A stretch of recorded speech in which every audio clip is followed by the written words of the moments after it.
तो हेलो दोस्तों, कैसे हो। तो आज का क्लास है हमारा फिजिक्स, जो बिहार बोर्ड 12th में क्वेश्चन बैंक 2015 में पूछे गए जितने भी भौतिक ऑब्जेक्टिव है, सारा इस वीडियो में 2015 का ऑब्जेक्टिव क्वेश्चन दोबारा इस वीडियो में कराया जा रहा है। जितने भी फिजिक्स में ऑब्जेक्टिव पूछा गया है 2015 में, ठीक ना। और वीडियो में सब लोग अंत तक बने रहेगा, और चैनल पर नए हैं तो चैनल को जरूर सब्सक्राइब कर दीजिए। चलिए पहला नंबर क्वेश्चन की ओर बढ़ते हैं हम सर। चलिए सब लोग क्लास को एकदम अंत तक जरूर देखना है और पहला नंबर क्वेश्चन पर ध्यान दीजिए सब लोग।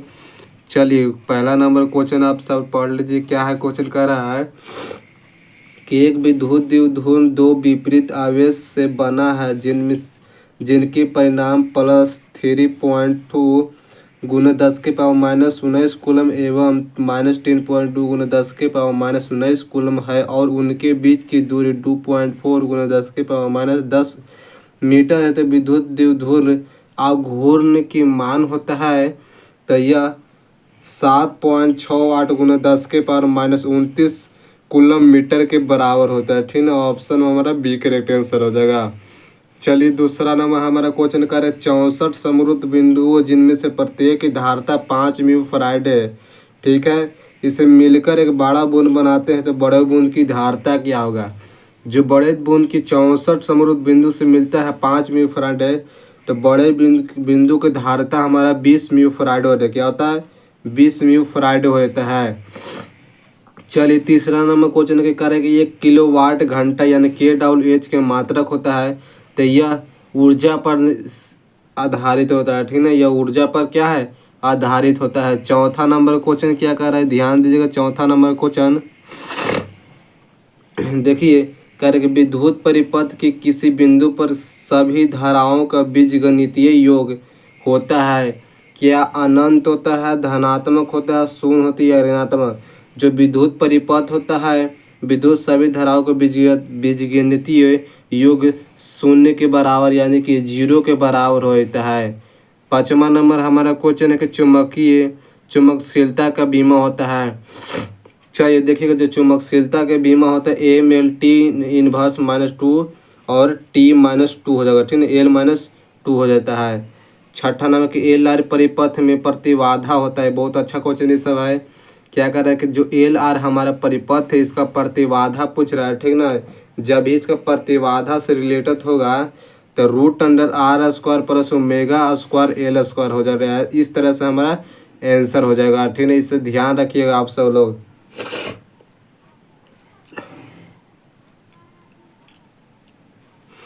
चलिए ध्यान दीजिएगा, 7वां नंबर क्वेश्चन।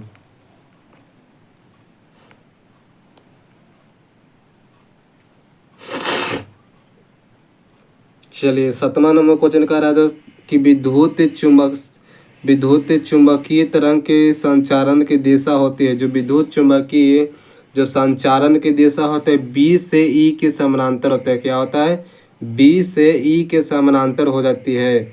8वां के जब प्रकाश की एक किरण ग्लास स्लैब में प्रवेश करती है, इसका तरंग दैर्ध्य होता है क्या, बढ़ता है, घटती या अपवर्तित रहता है, या अंडे पूर्ण होती है। जब प्रकाश का जो कोई भी स्रोत होता है उसे ग्लास में डालते हैं तो उसका तरंग दैर्ध्य घट जाता है। क्या होता है, तो घट जाती है हमारा तरंग दैर्ध्य। 9वां नंबर क्या है कि आयाम मंडल सूचकांक के मान होता है। किसी भी आयाम मंडल की बात कहेगा तो इसका 0 तथा 1 के बीच हो जाता है, ठीक है। 0 तथा 1 के बीच हो जाता है क्या, आयाम मंडल का सूचकांक। चलिए 10वां नंबर क्वेश्चन के बढ़ते हैं।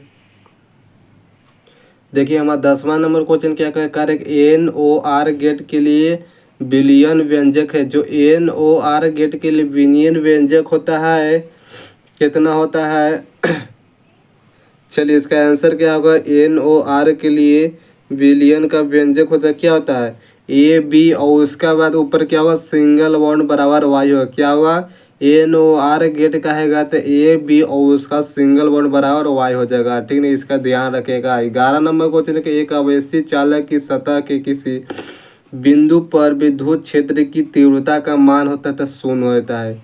जब किसी भी आवेशी चालक लेते हैं उसका कहेगा विद्युत क्षेत्र का तीव्रता मान होता है 0 है, उसका तीव्रता का मान कितना होता है तो 0 हो जाता है। 12 नंबर का मुक्त आकाश का परावैद्युतांक होता है। जो मुक्त आकाश का परावैद्युतांक पूछोगे तो 8.85 गुना 10⁻⁻12 फैराड मीटर इनवर्स हो जाएगा, ठीक ना। चलिए 13 नंबर क्वेश्चन देखते हैं कि कर विद्युत परिपथ की शक्ति होते है, जो किसी भी कहेगा विद्युत परिपथ की शक्ति तो V²/R, ठीक है। V² क्या होगा, R हो जाएगा। 14 नंबर की इलेक्ट्रॉन वोल्ट ईवी के द्वारा मापा जाता है तो ऊर्जा क्या होता है, ईवी यानी कि वोल्ट यानी कि ऊर्जा मापा जाता है।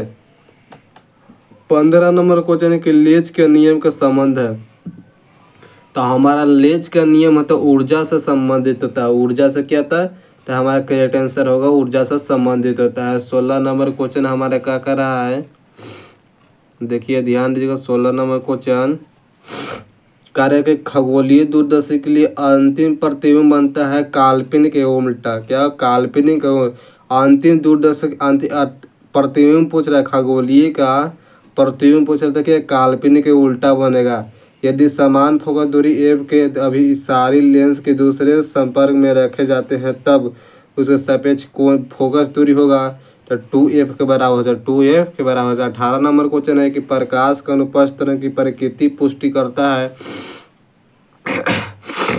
कारक प्रकाश का अनुप्रस्थ तरंग प्रकृति की पुष्टि करता है किस पर, यह ध्रुवन पर करता है, यह ध्रुवन पर कर देता है, ठीक ना।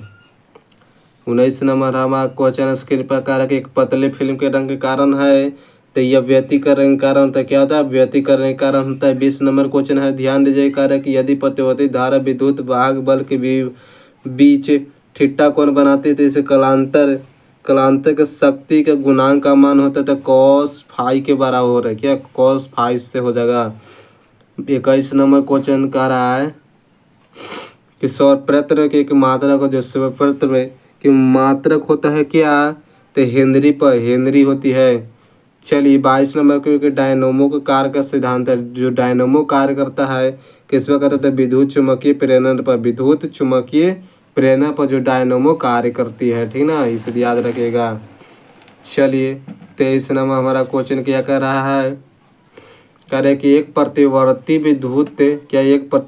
विद्युत धारा का समीकरण इतना है तो इसका मान आवृत्ति होगा तो 50, ठीक 50 हो जाएगा। निकेल है एक प्रकार के लौ चुंबकीय होता है। बूस्टर का नियम है 25 नंबर का, बूस्टर का नियम है तो म्यू बराबर टाइन आई पी हो, टाइन आई पी होगा। बहुत अच्छा क्वेश्चन है।